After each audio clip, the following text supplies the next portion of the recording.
మొత్తం 70,000 కోట్ల పెట్టుబడులకు ఆమోదం తెలిపింది ఏపీ కేబినెట్.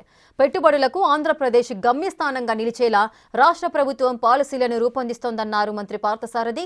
ఏపీ ఎలక్ట్రానిక్స్ తయారీ పాలసీకి రాష్ట్ర మంత్రివర్గం ఆమోదం తెలిపిందన్నారు ఆయన. రాష్ట్రంలో దాదాపు $150 బిలియన్ వ్యాపారమే లక్ష్యంగా ప్రభుత్వ పాలసీ రూపొందించినట్లుగా వెల్లడించారు పార్థసారథి. 79,900 అంటే దాదాపు 80,000 కోట్ల పెట్టుబడులకు సంబంధించి ప్రతిపాదనల్ని ఏదైతే ఇంధన శాఖ కానివ్వండి, ఐటీ శాఖ కానివ్వండి చేసిన ప్రతిపాదనల్ని ఆమోదించడం జరిగిందని చెప్పేసి మనం చేస్తాను.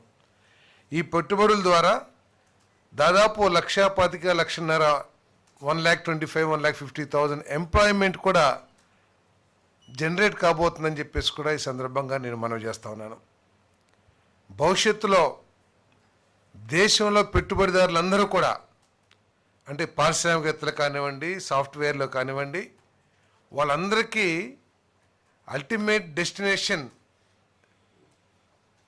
ఆంధ్రప్రదేశ్ అయ్యే విధంగా ఈరోజు మరి ఈ ప్రభుత్వం పాలసీలు తీసుకురావడం కానివ్వండి, ఆ పాలసీలకు అనుగుణంగా వచ్చిన ప్రతిపాదనలు, పెట్టుబడి ప్రతిపాదనలు ఏదైతే ఉందో వాటన్నిటినీ కూడా ఆమోదించడం జరిగిందని చెప్పేసి ఈ సందర్భంగా నేను తెలియజేస్తా ఉన్నాను.